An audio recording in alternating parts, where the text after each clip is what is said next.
If और if else आपका हो चुका था, नेस्टेड इफ़ एल्स आपको करवाना था, ठीक है। Nested if else, nested if else का मीनिंग क्या होता है कि जब एक से ज़्यादा बार हमारी कंडीशंस आती हैं, जैसे कल कई प्रोग्राम में आपने देखा था कि कंडीशन जो है मोर देन वन टाइम अकर हो रही थी, तो उस टाइम पे हम क्या करते हैं, बार बार हम इफ़ को यूज़ नहीं करते। इफ़ की जैसे इफ़ के साथ हम क्या यूज़ करते हैं, कंडीशन, तो हम बार बार इफ़ को यूज़ नहीं करते, उसमें हम एज इफ़ यूज़ करते हैं, यानी elif.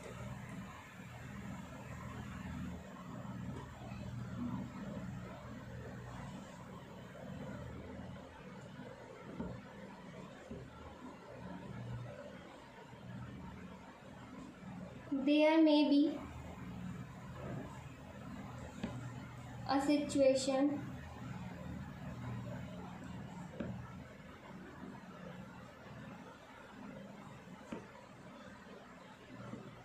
when you want to check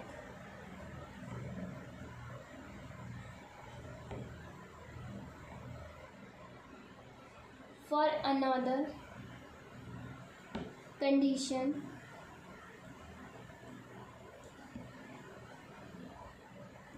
after a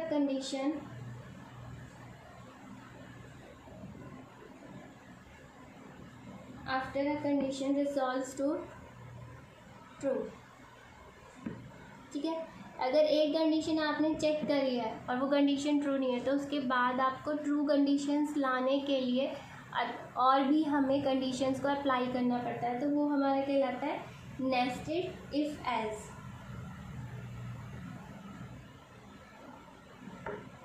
एक एग्जाम्पल समझाती हूँ आपको। num int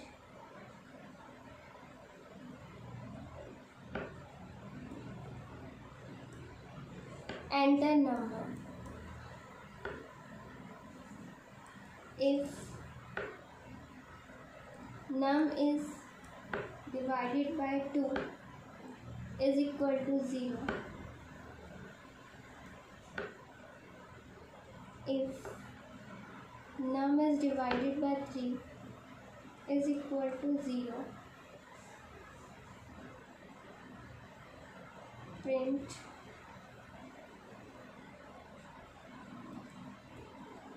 divisible by 2 and 3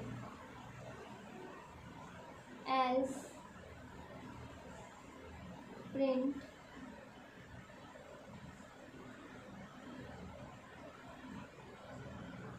divisible by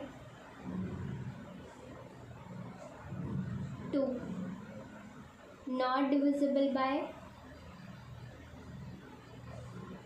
3 as if num is divided by 3 is equal to 0, print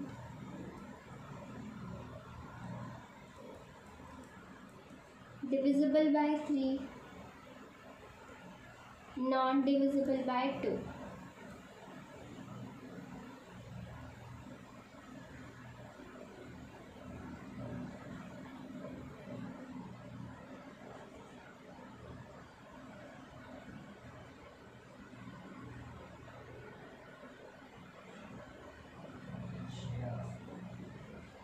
else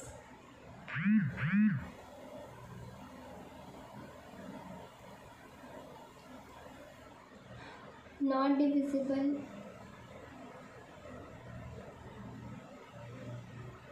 by 2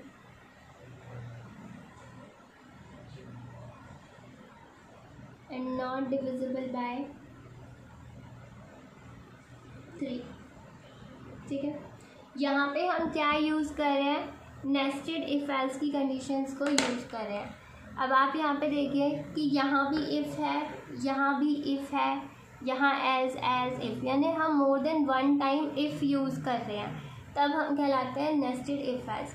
means कि जब एक कंडीशन के अंदर आप दूसरी कंडीशन को यूज़ कर रहे हो, एक कंडीशन ट्रू हो गई, फिर उसके ट्रू होने के बाद आप दोबारा से कंडीशन को चेक कर रहे हो, तो वो कहलाता है नेस्टेड इफ एल्स।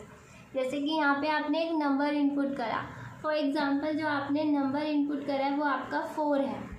ओके, आपने 4 इनपुट करा, तो फर्स्टली यहाँ पे चेक होगी condition, if 4 is divided by 2, तो डिविजिबल है, पूरा डिवाइड हो रहा है, इट मीन्स जो रिजल्ट आएगा, जो रिमाइंडर आएगा, क्योंकि इस मॉड्यूलर का मीनिंग क्या है, हमें रिजल्ट क्या चाहिए, रिमाइंडर।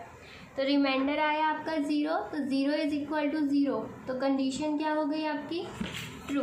जब आपकी कंडीशन ट्रू हो गई तो क्या होगा, उसके अंदर की जो स्टेटमेंट्स हैं वो आपकी रन होती हैं, जैसा पहले बताया था। बट यहाँ पे स्टेटमेंट्स नहीं लिखे हैं, ये पूरा ब्लॉक किसका है, इफ़ का, और ये पूरा ब्लॉक किसका है, एल्स का, और ये एल्स आपका अटैच है इस इफ़ के साथ। ठीक है, एक बात हमेशा याद रखना आप कि अगर हमने इफ़ लिखा है, ठीक है, अगर हम इफ़ को यूज़ कर रहे हैं तो एल्स का होना कंपलसरी नहीं है। जैसे कि आपको मैंने फर्स्ट में पढ़ाया था इफ़ स्टेटमेंट, सिर्फ इफ़।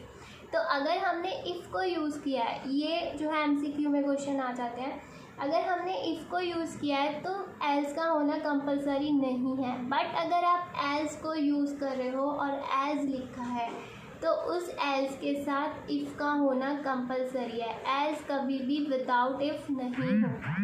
ठीक है, क्योंकि एल्स की कंडीशंस कब रन करेंगी, जब आपकी इफ़ की कंडीशन फॉल्स हो जाएगी, और अगर इफ़ ही एग्जिस्ट नहीं करता तो फिर क्या फॉल्स होगा। ठीक है, तो यहाँ पे आपकी इफ़ की कंडीशन क्या है, ट्रू है, तो उसके अंदर जो स्टेटमेंट्स लिखी हैं ये एग्जीक्यूट करेंगी। अब वही नंबर जो आपने नम में इनपुट किया है, means 4 is divided by 3, no, 4 तो डिवाइड होगा ही नहीं 3 से, और वो 0 के इक्वल नहीं आएगा। तो यहाँ पे ये कंडीशन क्या हो गई आपकी, फॉल्स। और जब इफ़ की कंडीशन फॉल्स हो जाएगी तो क्या एग्जीक्यूट होगा, एल्स। तो जो इफ़ इस वाले इफ़ के साथ अटैच है आपका एल्स, मीन्स ये आपको ये भी याद रखना है कि किस इफ़ के साथ कौन सा एल्स है।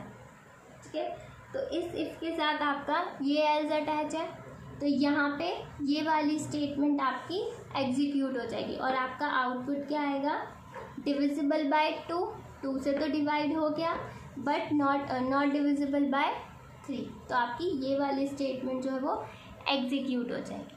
ठीक है, अब हम नेक्स्ट एग्जांपल लेते हैं 6। ओके, तो सबसे पहले इफ़ की कंडीशन आपकी एग्जीक्यूट होगी, चेक होगी, तो 6 is divided by 2 is equal to 0, true. Condition true है, 6 जो है वो 2 से डिवाइड होता है कम्प्लीटली, और उसका जो रिमाइंडर होता है वो 0 होता है। तो यहाँ हमारी कंडीशन फिर से क्या हो गई, ट्रू। ओके, अब ये स्टेटमेंट हमारी जो है कंडीशन ये एग्जीक्यूट करेगी, तो 6 इज़ डिवाइडेड बाय 3, 6 जो है वो 3 से डिवाइड होगा, तो 6 जो है वो 3 से कम्प्लीटली डिवाइड होता है, तो यहाँ पे भी हमारी कंडीशन क्या हो गई, ट्रू। और जब इफ़ ट्रू है तो एल्स तो एग्जीक्यूट नहीं करेगा, तो आपका आउटपुट क्या आएगा, डिविजिबल बाय 2 एंड 3, यानी कि 2 से और 3 से, यानी 2 एंड 3 से, बोथ से जो है नंबर जो है एग्जीक्यूट हो गया है। ठीक है, अब हम नेक्स्ट एग्जांपल लेते हैं 9। ओके, यहाँ पे अब फर्स्टली इफ़ कंडीशन के साथ वो चेक होगा। देखो, जैसे मैं अलग अलग एग्जांपल ले रही हूँ ना, ऐसे ही आपको भी रन टाइम पे अलग अलग इनपुट्स देने होते हैं। हमें जो है ना, हमेशा करेक्ट इनपुट नहीं देना होता है जिससे कि हमारा रिज़ल्ट करेक्ट ही आएगा। करेक्ट के साथ हमें इनकरेक्ट इनपुट भी देने होते हैं, हमें ऐसा इनपुट भी देना होता है जिससे हमारा आउटपुट रॉन्ग आए। कभी कभी क्या होता है, जो आप इनपुट दे रहे हो अगर वो सही है तो भी रिज़ल्ट सही आ रहा है, और अगर गलत है तो भी रिज़ल्ट सही आ रहा है, तो हमें इसे कहते हैं टेस्टिंग, कि आपका प्रोग्राम सही है या नहीं। तो हमें दोनों ही सिचुएशंस एंटर करनी होती है, ट्रू भी और फॉल्स भी, तभी हमें पता चलता है कि जो हमारा प्रोग्राम है वो सही है या नहीं है। ओके, तो नेक्स्ट क्या था, 9। तो 9 is divided by 2 is equal to 0, condition क्या हो गई, फॉल्स। 9 तो आपका 2 से डिवाइड नहीं होगा, जब ये कंडीशन फॉल्स होगा इट मीन्स इसके साथ जो पार्ट इसका अटैच है या ब्लॉक है वो भी आपका एग्जीक्यूट नहीं करेगा। अब क्या रन होगा, एल्स की कंडीशन, क्योंकि अगर नंबर 2 से डिवाइड नहीं हुआ है इट मीन्स वो किससे डिवाइड हो गया, 3 से। ठीक है, तो इफ़ यहाँ पे अब एल्स कंडीशन में आने के बाद वो नंबर दोबारा चेक होगा, means 9 is divided by 3 is equal to 0। ठीक है, तो यहाँ पे क्या आ गया, divisible by 3 not divisible by 2। Okay, ये आपका इसमें आउटपुट आ गया। अब मैंने जितने भी नंबर्स इनपुट करे हैं या तो वो 2 से डिवाइड हो रहे हैं या वो 3 से डिवाइड हो रहे हैं या फिर वो 2 और 3 बोथ से डिवाइड हो रहे हैं। अब हमें ऐसा नंबर इनपुट करना है जो दोनों से ही डिवाइड भी होगा। अब आप अगर नॉर्मल देखो तो हमने इनपुट सही दिया, हमारा आउटपुट भी सही है, लेकिन अब हमें इनपुट ऐसा देना है जो हमें गलत रिज़ल्ट दे। हम चाहते हैं कि हमारा रिज़ल्ट जो है वो गलत ही आए, हमें वो भी चेक करना है। अगर हम देते हैं 7, हमने इनपुट करा 7, तो 7 is not divisible by 2 and 3, दोनों से ही डिवाइड नहीं हो रहा है। तो यहाँ पे आपने 7 इनपुट करा, 7 is divided by 2, no, condition क्या हो गई आपकी, फॉल्स। इट मीन्स ये वाला ब्लॉक आपका एग्जीक्यूट नहीं होगा। कंडीशन गई आपकी एल्स में। अब एल्स में वो दोबारा से चेक होगा कि जो नंबर है वो आपका 3 से डिवाइड हो रहा है या नहीं हो रहा। तो 7 इज़ डिवाइडेड बाय 3, नो, जहाँ भी आपकी कंडीशन क्या हो गई, फॉल्स। तो अब इस इफ़ की जब कंडीशन आपकी फॉल्स हुई है तो वो किस में एग्जीक्यूट होगी, एल्स में। और एल्स में क्या लिखा है, नॉट डिविजिबल बाय 2 और नॉट डिविजिबल बाय 3। तो ये स्टेटमेंट आपकी रन हो। ओके, तो ये होता है आपका नेस्टेड इफ एल्स, जहाँ पे एक कंडीशन ट्रू होने के बाद दूसरी कंडीशन उसके अंदर एग्जीक्यूट होती है। अब ये थोड़ा कॉम्प्लिकेटेड हो जाता है। ठीक है, इस तरह से कंडीशंस को लिखना थोड़ा क्या होता है, कॉम्प्लिकेटेड हो जाता है। तो उसे हम एक सिंपल वे में लिख लेते हैं, जिस वर्ड को हम कहते हैं एलिफ। ओके, एलिफ में हम क्या करते हैं कि इसी प्रोग्राम को अगर देखें कि 2 से डिवाइड हो रहा है, 3 से डिवाइड हो रहा है, तो ठीक है, बोथ से हो रहा है।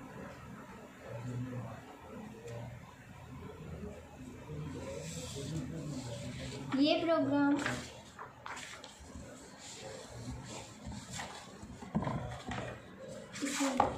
एक वर्ड हम यूज़ करते हैं एल इफ़। एलिफ का जो है ये शॉर्ट फॉर्म है किसकी, एज इफ़ की।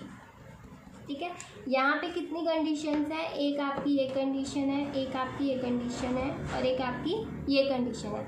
अब हमें इसी प्रोग्राम को बनाना है जिसमें हमें ये चेक करना है कि नंबर 2 से डिवाइड है, 3 से डिवाइड है या फिर दोनों से डिवाइड है।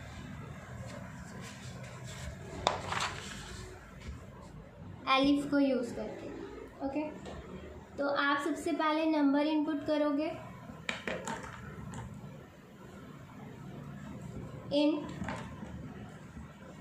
इनपुट एंटर नंबर इनपुट करा। अब हमें इसी नंबर को क्या करना है, चेक करना है। इसी नंबर को हमें चेक करना है, तो कैसे करेंगे आप, सबसे पहले इफ़ कंडीशन की नम इस एक चीज़ और, यहाँ पे मैंने ब्रैकेट यूज़ नहीं करा है। ठीक है, अगर हम विदाउट ब्रैकेट भी कंडीशन को लिखते हैं यहाँ स्पेस देके तो भी वो हमारी एग्जीक्यूट होती है। If num is divided by 2, अगर वो 2 से डिवाइड है is equal to 0, then print number is divisible by 2। Okay, एक कंडीशन है, एक हमें देखना है कि वो 3 से भी डिवाइड है।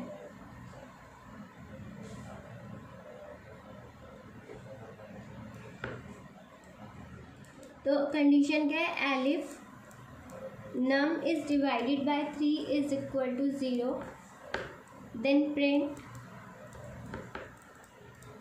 Number is divisible by 3. Okay, and then alif num is divided by 2 and num is divided by 3.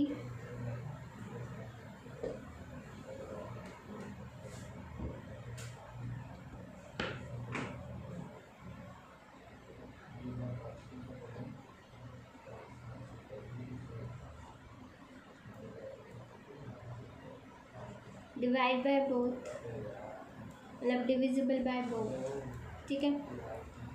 और एल्स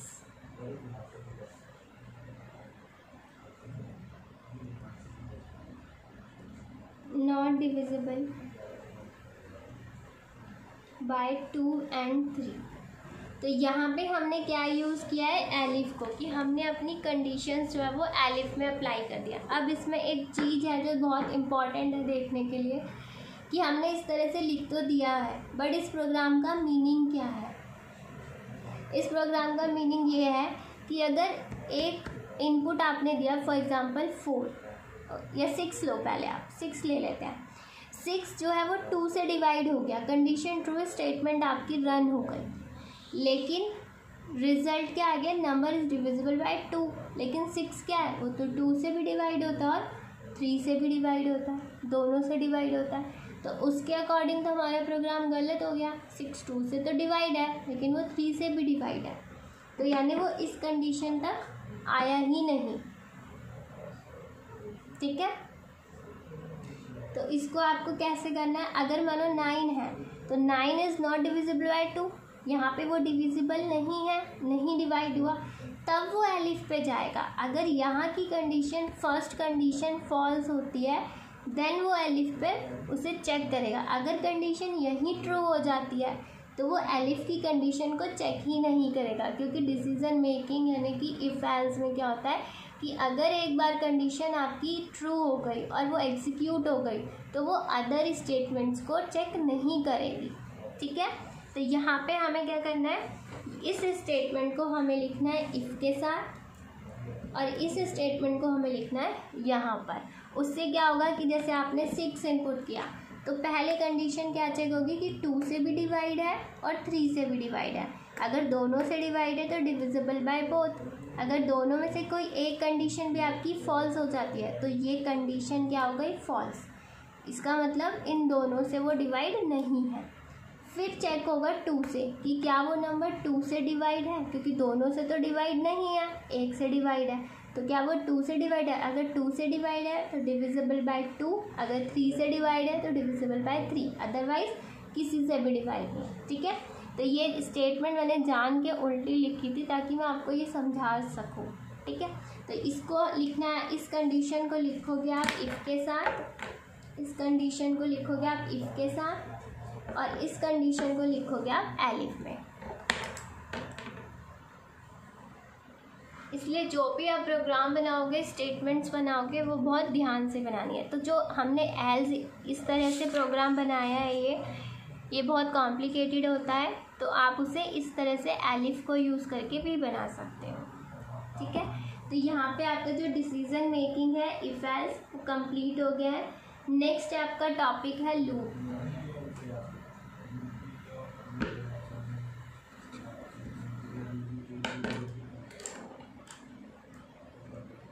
नॉर्मली क्या होता है, जो स्टेटमेंट्स होती हैं, जो कंडीशंस है, वो कैसे एग्जीक्यूट होती है, सीक्वेंशनली, कि पहले ये एग्जीक्यूट हुई, देन ये एग्जीक्यूट हुई, देन ये एग्जीक्यूट, तो सीक्वेंशनल वे में एग्जीक्यूट होती है। फर्स्ट स्टेटमेंट है function is executed first, means कि जो स्टेटमेंट पहले आ रही है वो पहले एग्जीक्यूट हो रही है, जो बाद में आ रही है वो स्टेटमेंट हमारी बाद में एग्जीक्यूट हो रही है। ये हमारी इस फॉर्म में था।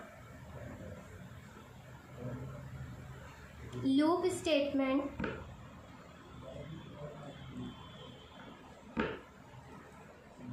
a loop statement allow us to execute a statement or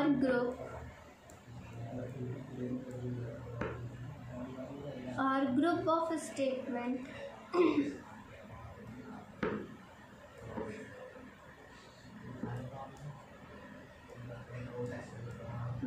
multiple times.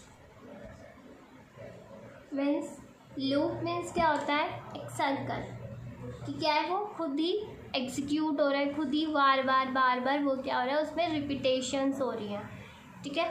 तो loop statement allows us to execute statement और group of statement multiple times. मतलब कि जो लूप है वो क्या अलाउ करता है कि किसी एक स्टेटमेंट को, अगर जैसे ये एक स्टेटमेंट हमने लिखे तो इसी स्टेटमेंट को वो बार बार मल्टीपल टाइम्स क्या करेगा, रिपीट करेगा, या फिर ग्रुप ऑफ स्टेटमेंट्स कि बहुत सारी स्टेटमेंट्स को बार बार क्या करेगा, रिपीट करेगा। लूप का मीनिंग ही क्या है, बार बार उस चीज़ को रिपीट करना। जैसे इफ एल्स में क्या था कि एक स्टेटमेंट एक ही बार एग्जीक्यूट होगी और एक ही बार चेक होगी, लेकिन लूपिंग में क्या होता है कि बार बार कंडीशन चेक होगी और स्टेटमेंट आपकी एग्जीक्यूट होगी।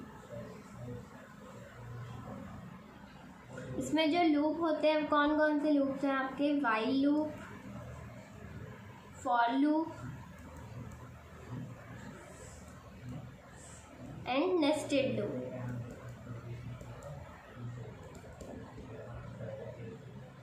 ठीक है, तो सबसे पहले मैं आपको करवाती हूँ while loop.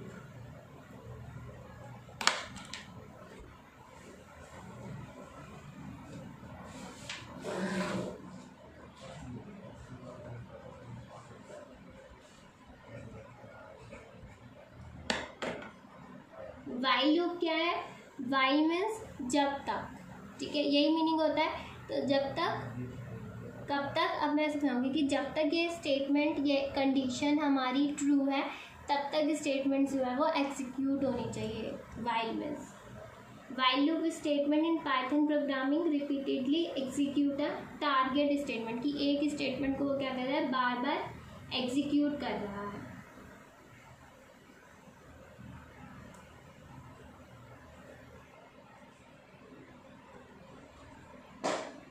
While loop statement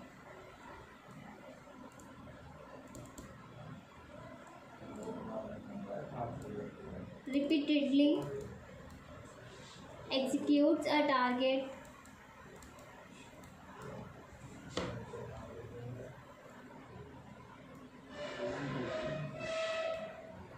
statement as long as given condition is true। Means कि व्हाइल लूप क्या करता है, एक स्टेटमेंट को या ग्रुप ऑफ स्टेटमेंट्स को क्या है, बार बार एग्जीक्यूट करता है। कब तक एग्जीक्यूट करता है, जब तक कि हमारी कंडीशन क्या है, ट्रू है। एक बहुत सिंपल सा एग्जांपल बताती हूँ आपको। Count is 0 while count is less than 9। In columns का याद रखना है, ये कहाँ कहाँ यूज होते हैं। Print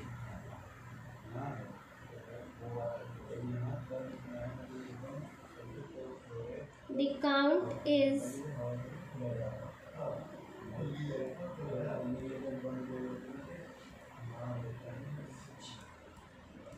count equal to count plus 1 and then print by। okay,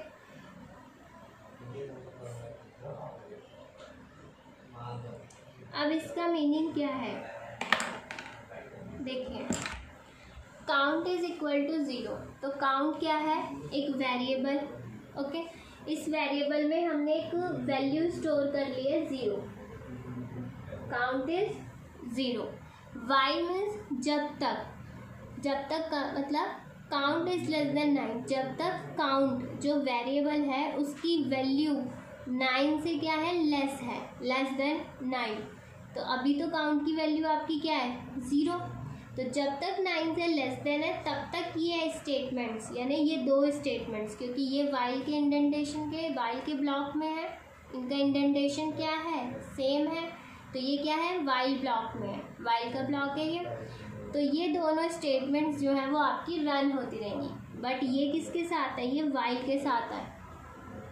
तो ये प्रोग्राम की स्टेटमेंट्स है, ये तीनों एक ही साथ है, यहाँ से सी डब्ल्यू और पी। ठीक है, तो अब स्टार्टिंग में काउंट की वैल्यू क्या है, 0। ठीक है, तो वाइल 0 इज लेस देन 9, 0 जो है वो लेस देन 9 है, तो क्या प्रिंट हो जाएगा, द काउंट इज क्या, काउंट क्या है यहाँ पे, वेरिएबल मीन्स 0, और count is equal to count plus 1। अब 0 जो है उसको हम इंक्रीमेंट कैसे करेंगे, हमें 9 तक उसे लेके जाना है ना, तो हम यहाँ पे लिखेंगे count is equal to count plus 1, जो मैंने आपको पहले भी बताया था। क्या बताया था, count is equal to count plus 1 को हम कैसे लिख सकते हैं, काउंट इक्वल टू प्लस 1। तो आप अगर इस तरह से लिखोगे तो भी करेक्ट है, इस तरह से लिखोगे तो भी करेक्ट है। तो count is equal to count plus 1, यानी काउंट क्या है 0, और 0 प्लस 1 इज 1। तो काउंट के अंदर अब क्या असाइन हो गया, 1। तो पहले काउंट 0 था, 1 हो गया। अब ये दोबारा रिपीट होगा, तो 0 से 1, तो 1 इज लेस देन 9, तो क्या प्रिंट हो जाएगा, द काउंट इज 1। फिर काउंट जो है एक इंक्रीमेंट हो जाएगा, 1 से क्या हो जाएगा 2, द काउंट इज 2। फिर काउंट प्लस 1, फिर 2 से 3। इसी तरह से जब 8 तक ये रन हो जाएगा तो द काउंट इज 8। ठीक है, अब 8 के बाद दोबारा से 9 हो गया। अब 8 के बाद जब 9 होगा तो यहाँ पे क्या हो जाएगा, 9 इज लेस देन 9, तो 9 जो है वो 9 से लेस है, नहीं, कंडीशन हो गई आपकी फॉल्स। जैसे ही कंडीशन फॉल्स होगी ये वाइल लूप से बाहर आ जाएगा और इस स्टेटमेंट को रन करेगा। इट मीन्स इसका आउटपुट कैसे आएगा, the count is 0, the count is 1, और ये 8 टाइम्स तक आएगा एंड देन बाय। ठीक है, वाइल लूप आपका इस तरह से एग्जीक्यूट करेगा। इसको समझना बहुत इम्पॉर्टेंट है, बहुत ज़्यादा वाइल लूप हमारा यूज़ होता है, जो इन्हीं के बेस पे प्रोग्रामिंग होती है, इफ़ एल्स लूप, यही प्रोग्राम ऑपरेटर्स, इन्हीं की हेल्प से जो है आपको प्रोग्रामिंग करनी होती है।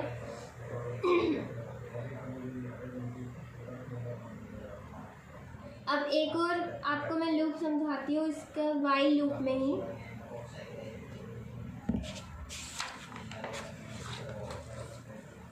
ये तो वाइल लूप वो है जहाँ पे आपकी स्टेटमेंट एक टाइम के बाद जाके क्या हो जाती है, फॉल्स हो जाती है। एक हमारे लूप होते हैं इनफाइनाइट लूप, इनफाइनाइट लूप यानी ये चलते रहेंगे, एग्जीक्यूट होते ही रहते हैं। The loop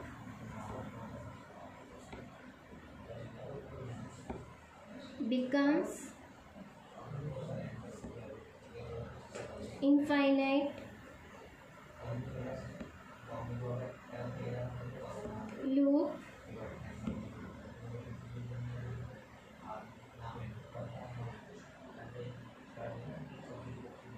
if a condition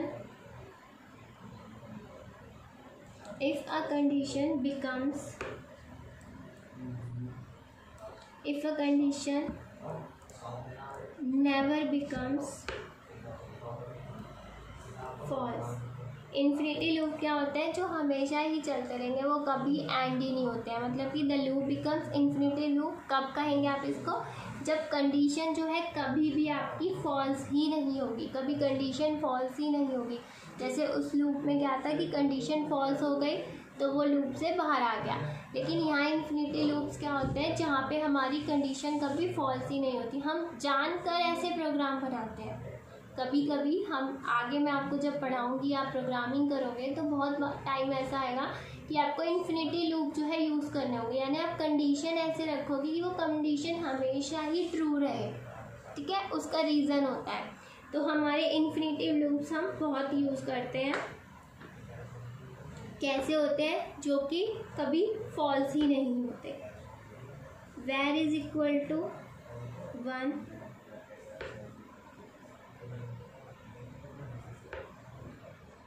while var is equal to 1,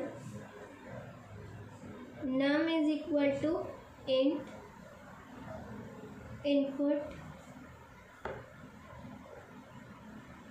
enter a number,